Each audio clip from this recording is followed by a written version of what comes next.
I've been better as a coach, as a trainer, is leading by example. And I can't assume, and this I'm talking to me, but I hope you're listening. I can't assume that everybody is viewing my content every day. So what I do is I'm trying, don't try. I'm working to be more consistent, creating content every day, so that any day you tap in, you're gonna see some content. You'll see something that helps you grow your business. So if you're a service-based business, let me see here. If you're a service-based business and you're like, man, I've got this great idea.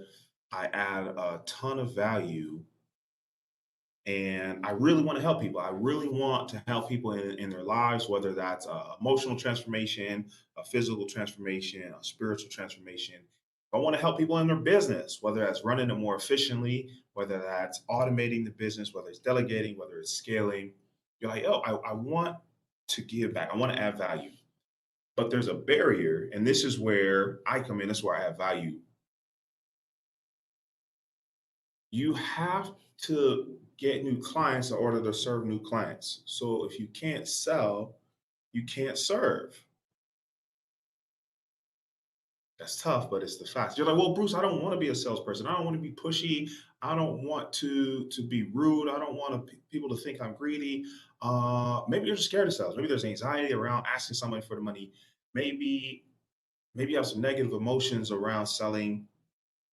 Maybe you're just scared. That's okay to admit. This is a safe place. So I'm like, okay, how can I help these people? They're amazing individuals. They have a sincere heart to help, but if no one works with them, then they never get the chance to serve. They never get the opportunity to serve. So I'm like, okay, how can we bridge that gap? How can we best support them in their journey so that they can spend more time serving the clients they care about and less time selling? I'm like, okay, seems like a pretty simple question, but all great questions. The better the question, the better the answer, right? So let's take a look here.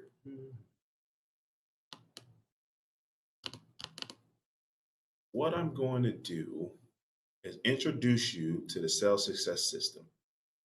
And there's three pillars to the sales success system. So if you again are looking, say, hey, I do need to make more of my business so I can serve at a higher level. How do I get there without being the salesperson we all hate? How do I approach that? There's three pillars. The first is clarity. The second is confidence. That's huge. And then the third is communication. So what I did, and we're going to go over it like super high level today, but if you want to tap in and get some support, I want you to stay tuned. I want you to take some notes. This is going to be educational. And towards the end, I will give you an opportunity to work with me, but this isn't a sales pitch. This is to help you grow your business. So if you're spending time this Saturday, and you're like, okay, let me get some knowledge. Let me invest in myself this weekend. I want to make sure it's valuable to you, right? So if you here's my commitment to you. If you sit through here, we're going to go about 30 minutes. You're going to have greater clarity on who you serve, how you serve them. You have greater confidence in the value that you add. You'll have greater confidence that people are willing to pay you for the value that you add. I think that's huge. A lot of people never even ask for the businesses. People are out there looking for them. And then last is communication. But I shouldn't say last because they're not, they're it's a circle. They're not a hierarchy. But communication, it means how effective are you in communicating the value you add, in communicating the problem you solve, communicating the benefit to the client, and then communicating your confidence so that people are like, yeah, that makes sense. I need that. So here we go. Number one, confidence. Confidence is a skill. And if you see me looking over here, I'm actually writing this as I go. Uh, this is the first time I've taught it all the way through. So you guys are in for a treat. If you have questions, ask questions.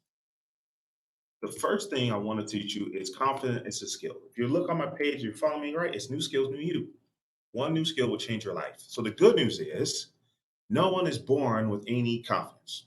The bad news is no one was born with any confidence. But you can learn confidence. How do you do that? Practice creates confidence. You can practice whatever it is you're doing and you'll get better and better and better, and your confidence will get higher and higher and higher. So that's really good news for folks that say, well, Bruce, I'm kind of shy. I haven't been an entrepreneur for very long. Who's going to pay me for what I do? Well, you can engineer confidence by getting better and better. So here's a definition for confidence. All right. I definitely want you to write this one down. This is Bruce's definition. This is New Skills, New You definition. If you want to see the slides, you can head YouTube, New Skills, New You LLC. Oh no, I'm sorry, on my LinkedIn, New Skills, New You, and you can like see me as I go through the slides. So confidence is knowing who you are. Confidence is knowing who you are not, and this gets into clarity, right? It's loving yourself where you are right now, and then having the infinite belief that you can grow and evolve as a person. So it's clarity in who I am, clarity in who I'm not, accepting myself where I am, and belief that I can grow and have infinite potential. That's so important because confidence isn't about being the best. It isn't about being better than anyone. It's really about being the best version of yourself. And this is what's so beautiful when we start to ask people to pay us for our services. We don't have to be the best. We don't have to be a billionaire in order to start earning for the value that we add. And this helps create a lot of confidence because I don't want to wait until I'm perfect to start adding value. I don't wait until I've achieved some the mystical perfection in order to solve problems. I just look at where I'm at right now and I say, hey, who can I help today? Who can I help right now? So let's just keep it really simple. Let's keep it very, very simple. Let's say I know how to read and write. I can teach people that don't know how to read and write. You don't have to go to school, you have to get a degree. I could start at home. I start with my family. Maybe you want to go help high school kids that are struggling to pass their GED read and write. You literally don't need a degree for this. It's volunteer work. And so a lot of times you're like, well, I'm going to get my PhD first. I'm going to teach at the college level. And we skip years and thousands of people who need our help today. Let's do something else. Let's say you survived a tough relationship. Okay. Let's say you were able to regain confidence and self-worth after a bad breakup or after a divorce. You don't have to go and get 1,000 hours of therapy and or get licensed as a counselor to just be a listening ear to people who've gone through similar situations. Now, be careful you follow, state and national regulations. I'm not telling you to open a practice, but you can start a support group. You can start a Facebook group, and this is where confidence comes in. It's not about being perfect. It's about helping other people get better. Okay, confidence is not about being perfect. I'm gonna write that down. Actually, that's a good one. Okay, so what's next? We've got our definition of confidence. We're going to start where we are, and that's another liberating thought. Say, hey, look, I can start where I am. The example I've heard before, let's say a scale of 1 to 10, and 1 is a complete newbie and 10 is the expert, right? If you're a 2 or a 3, you're like, well, I'm not an expert yet. Yes, that's true. Remember, our confidence is having clarity on who we're not, but it's also having confidence where we are. So you say, hey, I'm a 2 or 3, let's say 3. I'm going to teach people that are 1s and 2s. So let's say you are making, perfect example. One of my students in my accelerator is 18, and he just got a job making $60,000 in tech. Hasn't even finished college yet. That's a really awesome story, right? Now he could say to himself, "Man, I'm not a millionaire. I can't teach people how to be a millionaire," and that's true. But we don't want to let that sap our confidence. What he does is say, "Hey, look, I'm going to teach you how to earn $60,000 a year in tech without a college degree." He's starting where he's at. Now, eventually, as he grows in his career, maybe he'll make 6 figures, and then he'll teach people how to make 6 figures a year. And then maybe he learns to invest or whatever the case would be, and then he'll teach people what he's done. That's where I want to encourage all of you, especially my service-based businesses. Start where you are. Help people right behind you get to where you are. All right, boom. So now what I found is as we continue to study, practice, and grow, we run into something called imposter syndrome. Dun dun dun. We run into imposter syndrome. What is imposter syndrome? It's the false belief that we don't belong or we're not good enough. Okay? Imposter syndrome is a false belief that we don't belong or we're not good enough. How do we overcome imposter syndrome? Well, let's go back to our definition of confidence. It's having clarity on who we are and who we are not. Got some more good news for you. I want to teach you something about the Dunning-Kruger effect. Dunning-Kruger were they psychologists? Doesn't matter. They're studying this phenomenon that says the higher your level of confidence is actually inversely proportional to how good you actually are. What does that mean, Bruce? Let's translate it. Newbies, novices have an inflated level of confidence. There's overconfidence in their abilities, right? So their skills here, but their confidence is up here. That's not good.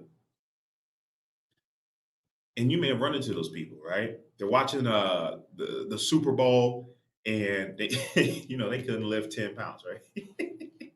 And they're like, oh, I could have done that. I would have made that catch. I could have made that throw. They have a high level of confidence for something they've never tried, right? Haven't played sports a day in their life. What's very interesting though is you keep going and increasing in experience, there's a dip in your confidence. It's almost backwards. So stay with me. So you get better, you get better, you get better, and then your confidence goes down. This is called the Dunning-Kruger effect. This is where imposter syndrome kicks in. I have some great news for you. Novices, incompetent people cannot feel imposter syndrome. They cannot feel imposter syndrome. And so if you're feeling that self-doubt, if you're feeling that false belief you're not good enough, you don't belong, that's a what Tony Robbins calls action trigger. That should let you know, hey, I've made it farther than I thought I have. You have to have some level of experience, you have to have a level of skill, you have to have a level of ability, you have to have a level of competence in order to feel imposter syndrome. Rookies can't feel imposter syndrome. And so you should be encouraged, and this is how you can help talk yourself positively and fight those intrusive thoughts and say, man, if I'm feeling imposter syndrome, I must be doing better than I thought. I hope that helps somebody. So, what happens is you start to learn more, and then you discover how much you don't know. And when you know how much you don't know, you're like, holy crap, I've got so much farther to go. I've got so much more to learn. And you have that self doubt kicks in, that's imposter syndrome kicks in. Well, the trick is, it's not even a trick. The strategy is to give yourself credit for how far you've gone.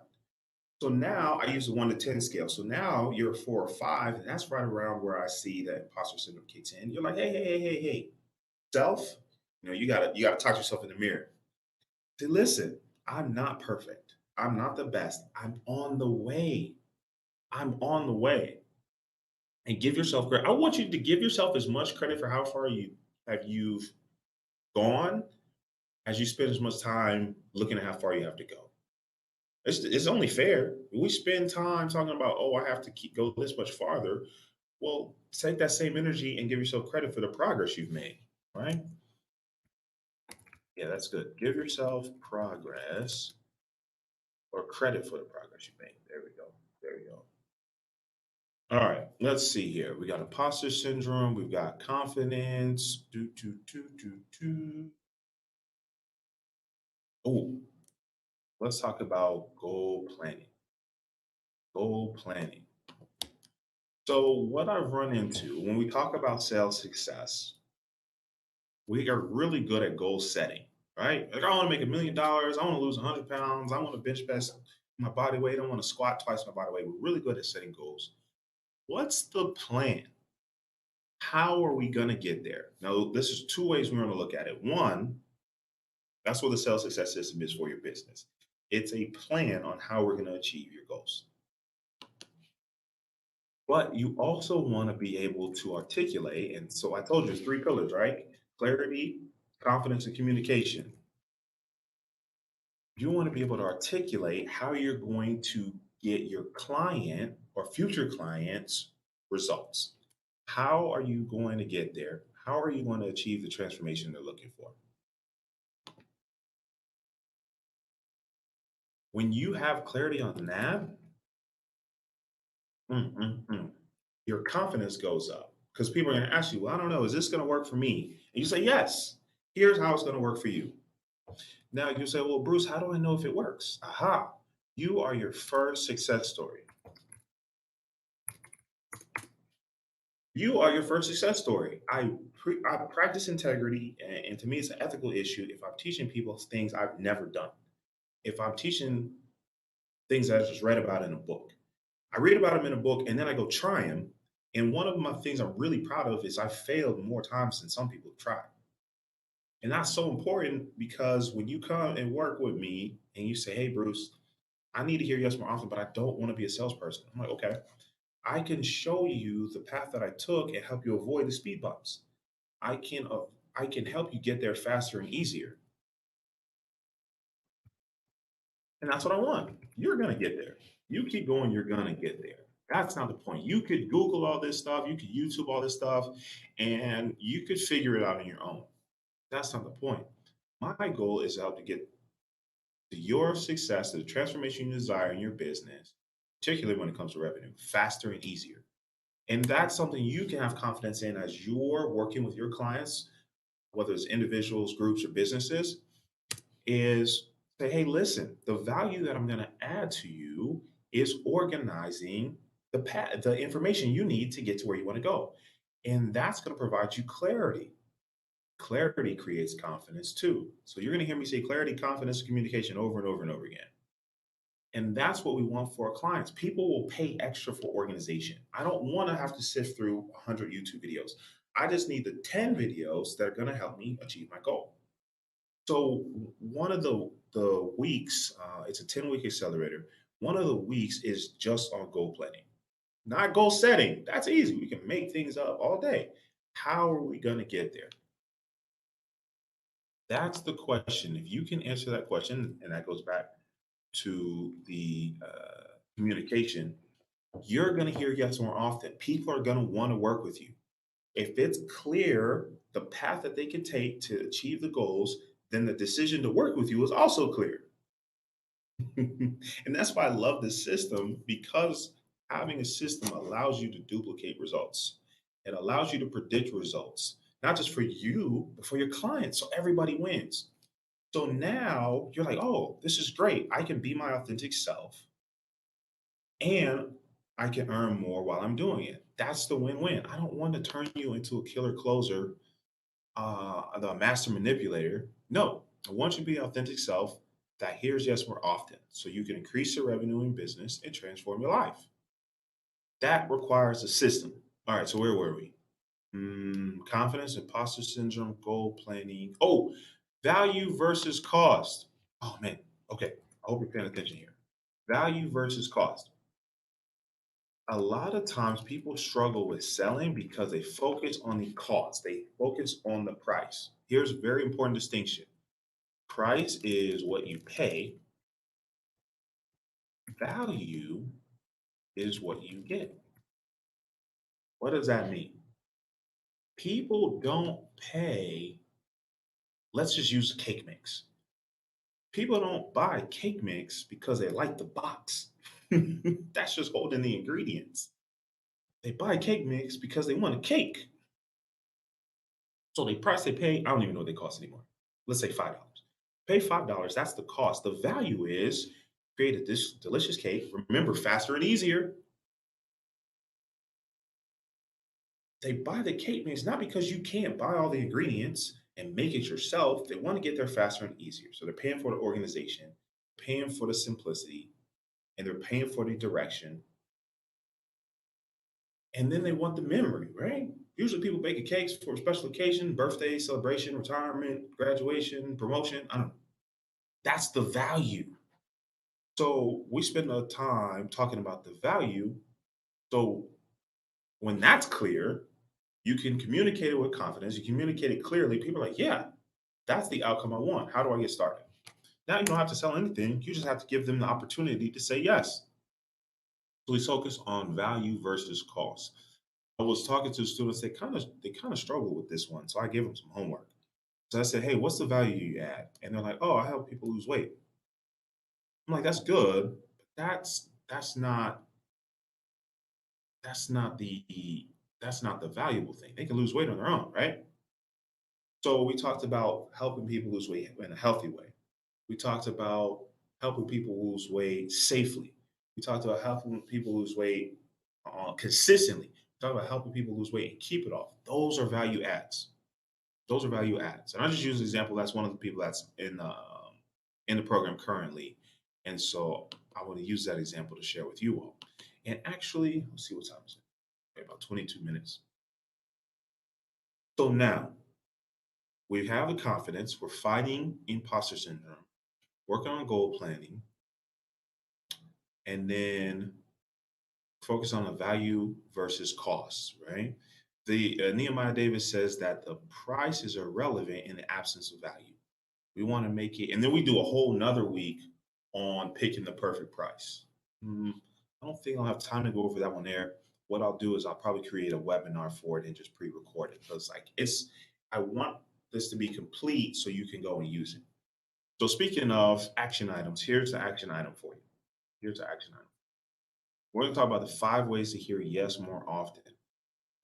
And this is where I believe a lot of people can benefit.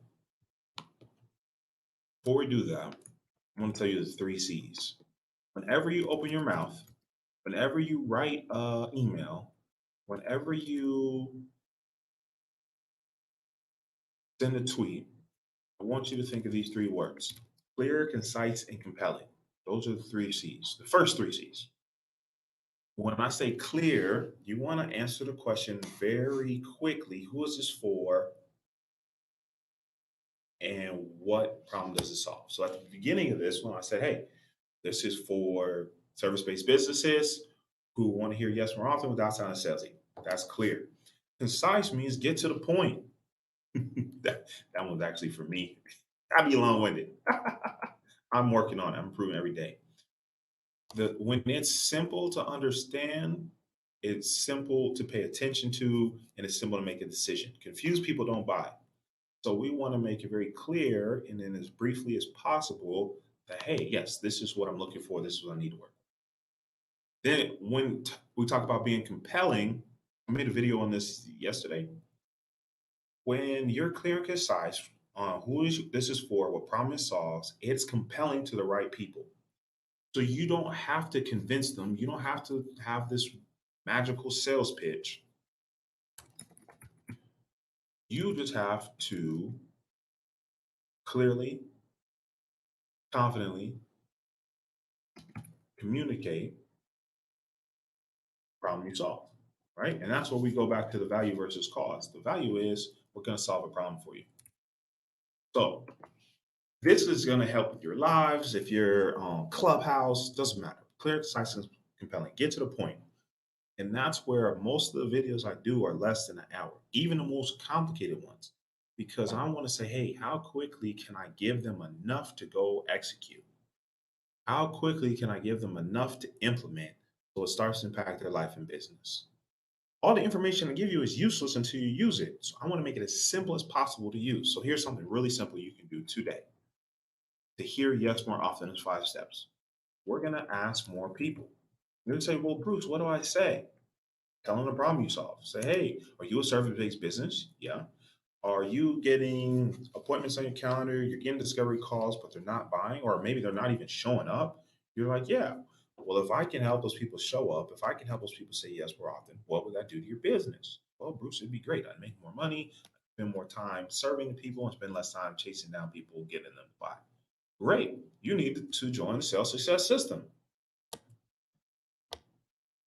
Does anybody think they can do that? If it's too hard, let me know. Shoot me a DM. It's New Skills New You on Instagram.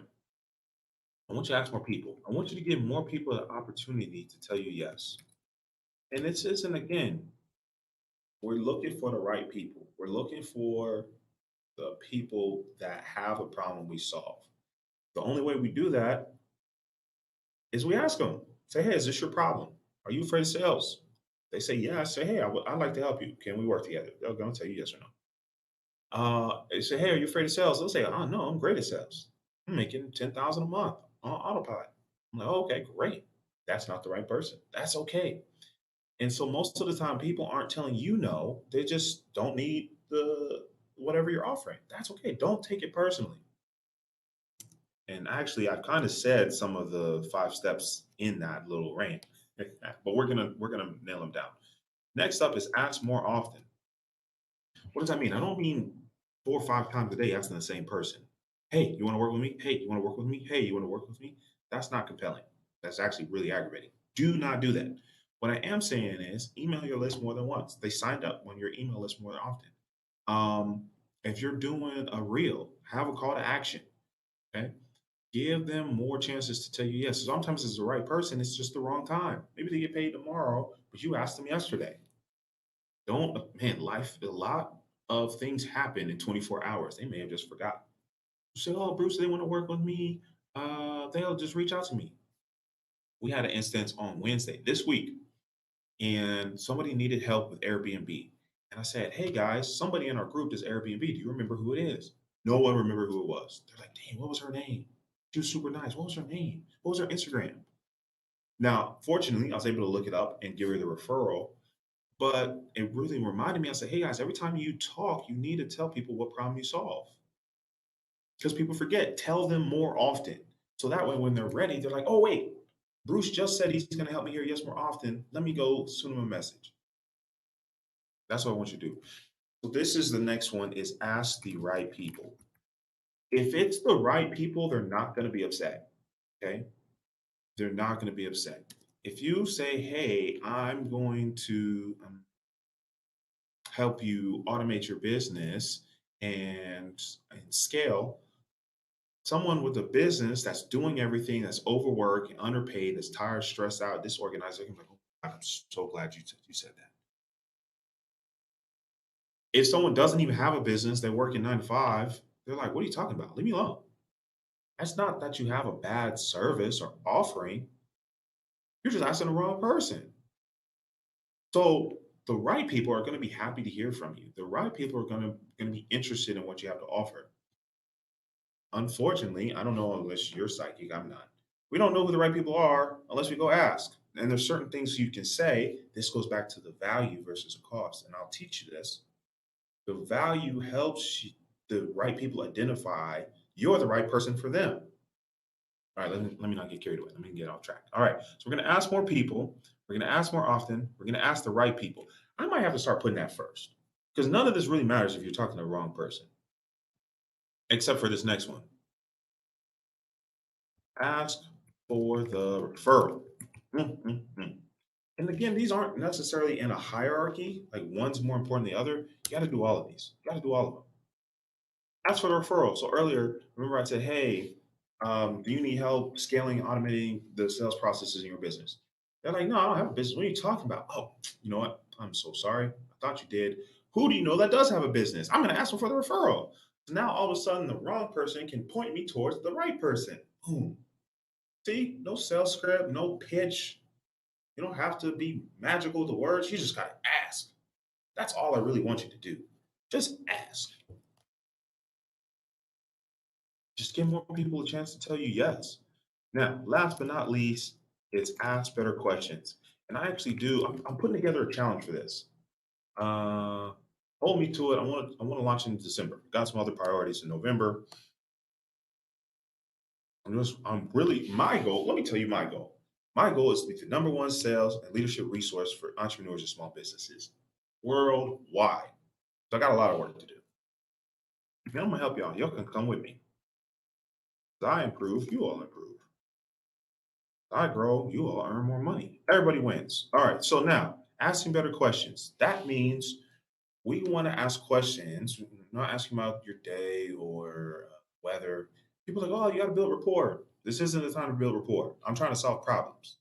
So we want to be friendly, but we have to focus on the goal. Remember, we talked about goal planning? What are you trying to accomplish? What problem are you trying to solve? What's the transformation you're offering? You need to ask questions in that direction.